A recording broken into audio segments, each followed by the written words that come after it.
Praise the lord. హల్లెలూయా. ప్రభు యేసుక్రీస్తు నామమునకు ఘనత మహిమ ప్రభావములు కలుగును గాక. మనము నేటి ధ్యానము బైబిల్ స్టడీ కొరకు నేటి మన ధ్యానము కొరకు మనము వాక్యమును చదువుతాము. స్వామి వివేకానందుల వారి జయంతి సందర్భముగా వారు చూపినటువంటి గొప్ప ఆదర్శమును మనము పాటిస్తే బాగుంటుంది. వారు చూపించిన ఆదర్శము మనం స్టడీ చేద్దాం. సత్యాన్వేషణ, వారు చేసిన సత్యాన్వేషణలో భాగముగా వారు చెప్పిన విషయము పరబ్రహ్మతత్వమును మనకు ఎరిగించుట కొరకు ఓంకారమే క్రీస్తు ఆయను అనేటువంటి గొప్ప ఆధ్యాత్మిక మర్మమును వారు చెప్పడం జరిగింది. వారు చెప్పినటువంటి ఆ గొప్ప విషయము, ఆ మర్మమును మనం స్టడీ చేద్దాము. సత్యాన్వేషణ జరుపుదాం. మనం ఇంకా సత్యాన్వేషణ జరుపుదాము. దేవుని వాక్యమును మనము స్టడీ చేద్దాము. వాక్యమై ఉన్న దేవుడు ఆయన నాద బ్రహ్మముగా ఉన్నాడు అని వారు చెప్పినటువంటి ఈ కాన్సెప్ట్ ఆధారంగా మనము ఈ రెండు ధర్మాలలో ఉన్నటువంటి సారూప్యతలు మనం స్టడీ చేద్దాము. ఒక మంచి శాంతియుత వాతావరణాన్ని నెలకొల్పడానికి వారు చేసినటువంటి కృషి, సత్యాన్వేషణలో వారు చెప్పినటువంటి విషయాలు చాలా ఆదర్శనీయం అన్నమాట. కనుక మనకు శాంతియుతం, రెండు ధర్మాలలో ఉన్నటువంటి సామ్యాలను, రెండు ధర్మాలలో ఉన్నటువంటి సారూప్యతలను కనుక మనము స్టడీ చేసినట్లయితే మనకు గొప్ప సమాధానము అనేది మనకు లభిస్తుందన్నమాట. అటువంటి కృప దేవుడు మనకు అనుగ్రహించి దీవించి ఆశీర్వదించునుగాక. వారు జయంతి సందర్భముగా సత్యాన్వేషకులందరికీ ఇదే ప్రభు అయిన యేసుక్రీస్తు నామమున వందనములు. మనము బైబిల్ గ్రంథములో నుండి మనము ఒక వాక్య భాగమును స్టడీ చేద్దాము. యోహాను సువార్త 1వ అధ్యాయం 1వ వచన భాగమును మనము స్టడీ చేద్దాము. యోహాను సువార్త 1వ అధ్యాయం 1వ వచన భాగం. ఆదియందు వాక్యము ఉండెను, వాక్యము దేవుని వద్ద ఉండెను, వాక్యము దేవుడై ఉండెను. చిన్న మాట ప్రార్థన చేద్దాము. స్తోత్రం ప్రభువా, కృప కలిగిన మా తండ్రి, పరిశుద్ధుడానైన మీకు స్తోత్రం చెల్లిస్తూ ఉన్నాము మా కన్న తండ్రి. అనంతుడా, సర్వశక్తిమంతుడా, యేసయ్యా, మహాఘనుడా తండ్రి, చదువబడిన లేఖన భాగము ద్వారా మీరు మాతో మాట్లాడి మమ్ము దర్శించమని, పరిశుద్ధాత్మ దేవ మా గురువుగా, బోధకుడిగా, నాయకుడిగా మీరు దిగివచ్చి చదువబడిన లేఖన భాగము ద్వారా మీరు మాతో మాట్లాడి మమ్ము దర్శించి నాయనా, మా హృదయంలో, వినువారి హృదయంలో శాంతిని, సమాధానమును మీరు స్థాపించి ప్రభువా అయ్యా, ఇదిగో మీరే ఘనత మహిమ పొంది మమ్ములను వినువారిని దీవించి ఆశీర్వదించి అనేకులకు ఆశీర్వాదకరముగా ఉండునట్లు మమ్మల్ని అందరినీ దీవించి నాయనా మీరే ఘనత మహిమ పొందమని అనంతుడు, ఆది మధ్యాంతరహితుడు, సృష్టి స్థితి లయకారకుడైన యేసయ్య నామములో అడిగి వేడుకొనిచున్నాము తండ్రి. ఆమేన్. హల్లెలూయా, హల్లెలూయా. యేసయ్య నామమునకు మహిమ కలుగును గాక. బైబిల్ గ్రంథములో నుండి మనము చదివినటువంటి ఈ వాక్య భాగము యోహాను సువార్త 1వ అధ్యాయము 1వ వచనము. ఆదియందు వాక్యము ఉండెను, వాక్యము దేవుని వద్ద ఉండెను, వాక్యము దేవుడై ఉండెను అని ఈ వాక్య భాగము మనతో చెబుతూ ఉన్నది. ఆదియందు వాక్యము ఉండెను అని ఈ లేఖన భాగము మనకు తెలియజేస్తూ ఉన్నది అన్నమాట. ఈ వాక్యమును బట్టి మనము తరచి చూడవలసిన విషయాలు రెండు ఉన్నవి అన్నమాట. మనము ఈ లేఖనాన్ని బట్టి మనము ఆలోచించవలసిన విషయము, క్షీరసాగర మదనము చేయవలసిన విషయాలు, మెడిటేట్ చేయవలసిన విషయాలు ఉన్నవి, సత్యాన్వేషణ జరపవలసినటువంటి విషయాలు ఉన్నవి అన్నమాట. ఆదియందు వాక్యం ఉండెను అని లేఖనము తెలియజేస్తూ ఉన్నది. అయితే ఆదియందు వాక్యమున్నది. ఆ వాక్యము అంటే ఏమిటో మనం స్టడీ చేద్దాం. అంతకంటే ముందు మరొక విషయాన్ని మనము తెలుసుకోవాలి అన్నమాట. అదేమిటి అంటే, ఆదియందు దేవుడు భూమి ఆకాశములను సృజించెను అని లేఖనం మనకు తెలియజేస్తూ ఉన్నది. ఆదియందు దేవుడు భూమిని ఆకాశములను సృజించెను అని చెప్పబడుతూ ఉన్నది అన్నమాట. ఈ భూమి ఆకాశమును సృష్టించడం ఎందుకో, ఈ భూమి ఆకాశములను దేవుడు సృజించడానికి ఉన్న కారణం ఏమిటో, ఆయన సంకల్పం ఏమిటో, ఆయన ప్రణాళిక ఏమిటో ఆదియందు వాక్యం ఉండెను అనే లేఖనము మనకు వివరిస్తాయి అన్నమాట. దేవుని యొక్క దయా సంకల్పము, దేవుని యొక్క ప్రణాళిక, దేవుని యొక్క సంకల్పము మనకు ఆయన చేసిన సృష్టి ద్వారా కొంత మనకు బోధపడుతుంది అన్నమాట. ఆదియందు దేవుడు భూమిని ఆకాశములను సృజించెను. భూమి ఆకాశములను సృజించి ఆయన ఉత్తిగానే నిర్జీవమైన పదార్థాలను సృష్టించి వదిలిపెట్టలేదన్నమాట. దేవుడు భూమి యొక్క నిర్జీవ గోళము, దాన్ని ఉత్తిగానే సృష్టించి వదిలేయలేదన్నమాట. దేవుడు భూమిని ఆకాశములను పంచభూతాలను సృష్టించాడు. ఈ పంచభూతాలలో ఉండడానికి మానవ జాతిని సృష్టించాడు అన్నమాట. ఆదాము హవ్వలు అను ఇద్దరు వ్యక్తులను దేవుడు ఆదియందు సృష్టించాడు అన్నమాట. మానవ జాతి చరిత్ర ప్రారంభము అన్నమాట. ఆదామును హవ్వను దేవుడు సృష్టించాడు. ఆదామును జిగట మట్టి చేత ఆదామును దేవుడు సృష్టించాడు. తన నాసికారంధ్రములో జీవవాయువును ఊదగా అతడు జీవాత్మ ఆయేను అన్నమాట. ఆదాము హవ్వలను దేవుడు సృష్టించాడు. వారిని సృష్టించి ఈ భూమిని ఏలమని ఆజ్ఞాపించాడు అన్నమాట వారిద్దరికి. అసలు దేవుడు ఆదాము హవ్వలను సృష్టించడం ఎందుకు? ఈ భూమిని ఆకాశంలో సృష్టించడం ఎందుకు? వీటిని సృష్టించకుండా, ఈ జగత్తును నిర్మాణము చెయ్యకుండా, ఆయన సృష్టి చెయ్యకుండా ఆయన ఒక్కడే ఉండిపోతే ఆయనకు వచ్చిన నష్టం ఏమిటి? భగవంతుడు దేవుడు పరమాత్ముడు ఒక్కడే ఉండిపోతే ఆయన ఈ జగత్తును సృష్టించకుండా, ఇదంతా కూడా ఈ సమస్యలు అన్నీ కూడా లేకుండా ఉండేవి కదా సృష్టించకపోతే. ఆయన ఈ జగత్తును సృష్టించి సమస్యలన్నీ తెచ్చుకున్నాడు. మరి ఈ సమస్యలు లేకుండా ఉండాలి అంటే ఆయన సృష్టి చేయకుండా ఉంటే ఆయన ఒక్కడే ఉండిపోతే బాగుండేది కదా అని చాలామందికి ప్రశ్న రావచ్చు అన్నమాట.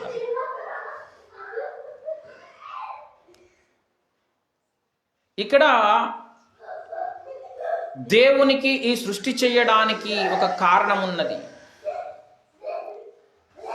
ఈ సృష్టిని దేవుడు ఎందుకు చేయాలి అనుకున్నాడు అంటే, బైబిల్ గ్రంథం చెబుతోంది దేవుడు ప్రేమ స్వరూపి అన్నమాట. ప్రేమ స్వరూపి అయిన దేవుడు, ప్రేమయై ఉన్న దేవుడు, తానే ప్రేమయై ఉన్న దేవుడు, అనంతుడు దేవుడు పరమాత్ముడు ప్రేమయై ఉన్నాడు అన్నమాట. ప్రేమయై ఉన్న దేవునికి తన ప్రేమను వ్యక్తపరిస్తే ఆ ప్రేమను పొందుకునే కొందరు వ్యక్తులు ఉండాలి అన్నమాట ఆయనకు. అందుకు ఈ జగత్తును దేవుడు సృష్టించాడు, పరమాత్ముడు సృష్టించాడు అన్నమాట. తను ప్రేమిస్తే ఆ ప్రేమను అనుభవించే వాళ్ళు, తన ప్రేమను వ్యక్తపరచడానికి అవతల కొందరు ఉండాలన్నమాట. అందుకే ఈ జగత్తును దేవుడు సృష్టించాడు. ప్రేమయై ఉన్న దేవుడు తన ప్రేమను వ్యక్తపరచడానికి ఈ జగత్తును, ఈ బ్రహ్మాండమును సృష్టించాడు అన్నమాట. ఈ విశ్వము, ఈ జగత్తు యొక్క భవిష్యత్తు దేవుని ప్రేమ వ్యక్తమవ్వడం అన్నమాట. గమ్యము లేని సృష్టి కాదు ఇది. ప్రణాళిక లేని జగత్తును దేవుడు సృష్టించలేదు. ఆయన దయా సంకల్పము, దేవుని సంకల్ప ప్రకారము, దేవుని ప్రణాళిక ప్రకారము ఈ జగత్తు నిర్మాణమై ఉన్నది అన్నమాట. దీని యొక్క గమ్యము, అంతిమ గమ్యము దేవుని ప్రేమ వ్యక్తపరచబడడం అన్నమాట. యేసు ప్రభు వారు ఆజ్ఞాపించారు శిష్యులతోటి, నేను మీకు క్రొత్త ఆజ్ఞనిచ్చుచున్నాను, మీరు ఒకరిని ఒకరు ప్రేమించుటయే ఆ ఆజ్ఞ అన్నాడనమాట యేసయ్య. నిన్ను వలె నీ పొరుగువానిని ప్రేమించుము అని ఒక్క మాటలో ధర్మశాస్త్రం అంతా కూడా సంక్షేపముగా ఇమిడి ఉన్నది అంటారన్నమాట. ఈ జగత్తు నిర్మాణము యొక్క ముఖ్య ఉద్దేశము, దేవుని యొక్క ప్రణాళిక, దేవుని ప్రేమ వ్యక్తపరచబడడం అన్నమాట.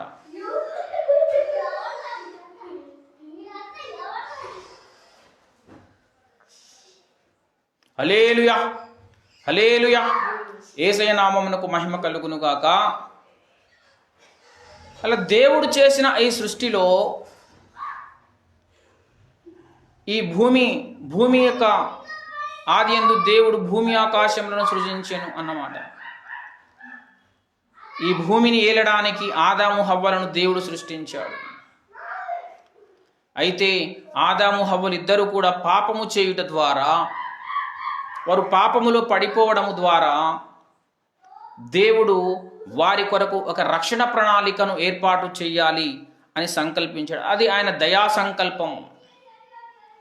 ఇది దేవుని సంకల్పంలో భాగము అన్నమాట. మరి వారు పాపము చేస్తారు అని తెలిసినప్పుడు వారిని సృష్టించకుండా ఉంటే బాగుండేది కదా దేవుడు అనే ప్రశ్న రావచ్చు అన్నమాట. వారిని సృష్టించడానికి, పాపములో పడిపోయే మనుషులనే సృష్టించడానికి దేవుని ప్రణాళిక అన్నమాట, దేవుని సంకల్పమే అదన్నమాట. ఇలా పాపములో పడిపోయే వారు ఉంటారు, వారిని తిరిగి బాగు చేయడానికి నాకు ఒక రక్షణ ప్రణాళిక ఉన్నది అని దేవుడు ముందుగానే సంకల్పించి ఆయన దయాపూర్వక సంకల్పము చొప్పున సమస్త కార్యాలను జరిగిస్తూ ఉన్నాడు అన్నమాట. దేవుడు సమస్తమును సమకూర్చి మన మేలు కొరకే జరిగిస్తూ ఉన్నాడు. ఈ జగత్తులో, ఈ బ్రహ్మాండములో, ఈ ప్రపంచములో, మానవ జాతి చరిత్రలో జరిగే సమస్తము కూడా ఆయన భక్తుల మేలు కొరకు జరుగుతూ ఉన్నది అన్నమాట. అది ఆయన సంకల్పము, ఆయన ప్రణాళిక. దేవుని యొక్క దయా సంకల్పము ప్రకారము యేసు ప్రభు వారు ఈ భూమి మీదకి వచ్చారు అన్నమాట. రక్తము చిందింపకుండా పాప క్షమాపణ కలుగదు అని లేఖనము తెలియజేస్తూ ఉన్నది. రక్తము చిందింపకుండా పాప క్షమాపణ కలుగదు. రక్తము ద్వారానే పాపములకు పరిహారము అన్నమాట. యేసు ప్రభువారు ఆదాము హవ్వలు చేసినటువంటి పాప పరిహారము కొరకు తాను సిలువలో బలియాగముగా తన రక్తమును అర్పించి వారి విమోచన కొరకు, మానవ జాతి విమోచన కొరకు ఆయన రక్తమును చిందించాడు అన్నమాట.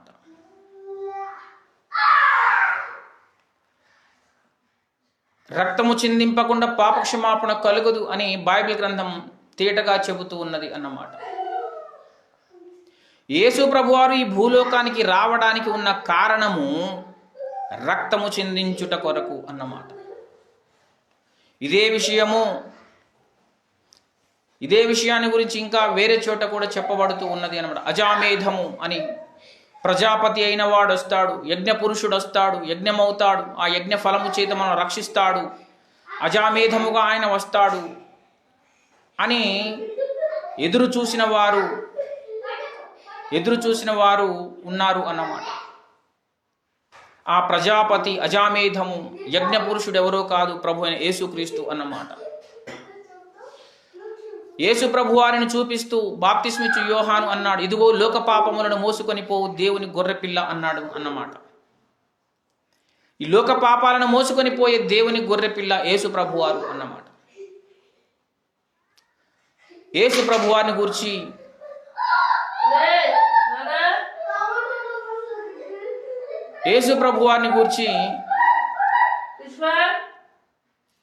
స్వామి వివేకానందులు వారు చెప్పారు అన్నమాట. పరబ్రహ్మతత్వమును మనకు ఎరిగించుట కొరకు ఓంకారమే క్రీస్తు ఆయను అన్నారన్నమాట వారు. అనంతుడైన దేవుడు పరమాత్ముని యొక్క తత్వమును మనకు బయలుపరచడానికి ఆయన వచ్చారు అని స్వామి వివేకానందులు వారు భాష్యం చెప్పారన్నమాట, భావము చెప్పారు అన్నమాట. నజరేయుడైన యేసుక్రీస్తు రక్తము ద్వారా మానవ జాతికి విమోచన ఉన్నది అన్నమాట. ఈ స్వాతంత్రం మనకు అనుగ్రహించి క్రీస్తు మనలను స్వతంత్రులనుగా చేసి ఉన్నాడు. గలతీ పత్రికలో ఈ విధంగా చెప్పబడుతూ ఉన్నది అన్నమాట. పాపము నుండి విడుదల మనకు యేసయ్య అనుగ్రహించాడు. అలా అనుగ్రహించి మనను స్వతంత్రులనుగా చేశాడు అన్నమాట. ఆ పరబ్రహ్మ తత్వమే ఇదన్నమాట. పాపముల నుండి విడుదల, స్వాతంత్రము అనుగ్రహించుట, పాపముల నుండి స్వాతంత్రమును అనుగ్రహించుట, మరణ వేదనల నుండి స్వాతంత్రమును అనుగ్రహించుట కొరకే ఆ పరబ్రహ్మ యొక్క ఈ చిత్తమును నెరవేర్చడానికి యేసు ప్రభు వారు ఈ భూమి మీదకి వచ్చారు అన్నమాట. అదే పరబ్రహ్మతత్వమును మనకు ఎరిగించుట కొరకు ఓంకారమే క్రీస్తు ఆయేను అన్నమాట. ఆ పరబ్రహ్మ యొక్క చిత్తం ఏమిటి అంటే రక్తము చిందింపకుండా పాప క్షమాపణ కలుగదు, యేసు రక్తం ప్రతి పాపము నుండి మనను పరిహరిస్తుంది అనే ఆ తండ్రి చిత్తము, పరబ్రహ్మ యొక్క చిత్తాన్ని నెరవేర్చడానికి యేసు ప్రభు వారు ఈ భూమి మీదకి వచ్చాడు అన్నమాట. హల్లెలూయా, హల్లెలూయా.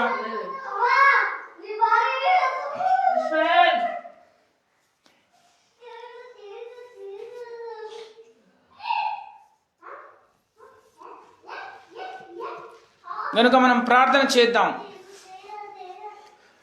పరబ్రహ్మ యొక్క తత్వము, పరబ్రహ్మ యొక్క చిత్తము నెరవేర్చడానికి యేసు ప్రభు వారు ఈ భూలోకానికి వచ్చారు అన్నమాట. ఆయన అవతరించాడు. యేసు ప్రభు వారు ఈ భూమి మీద నరుడుగా అవతరించాడు అన్నమాట. ఆయన నరుడుగా అవతరించి మానవ జాతి విమోచన కొరకు తన రక్తమును అర్పించాడు. ఆయనే అజామేధము అన్నమాట. ఆ యేసే అజామేధము, ఆయనే యజ్ఞ పురుషుడు, ఆయనే సర్వ జగద్రక్షకుడు అన్నమాట. యేసు అనగా రక్షకుడు, యేసు అనగా రక్షకుడు, సర్వ జగద్రక్షకుడు అన్నమాట. సర్వ జగద్రక్షకుడైనటువంటి యేసు ప్రభువారు పరబ్రహ్మ యొక్క చిత్తమును నెరవేర్చడానికి భూమి మీదకి వచ్చారు అన్నమాట. ఇంత గొప్ప భావము, సారమును ఈ లేఖనము మనకు తెలియజేస్తూ ఉన్నది అన్నమాట.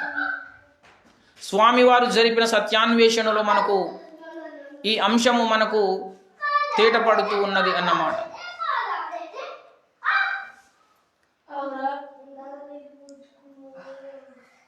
పరబ్రహ్మ యొక్క తత్వము మనకు బోధపడడానికి యేసు ప్రభు వారు వచ్చారు అన్నమాట.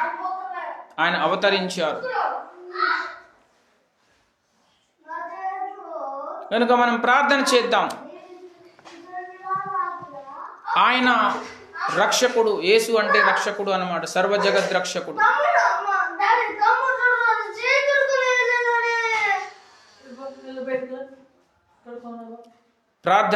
ప్రార్థన చేద్దాం.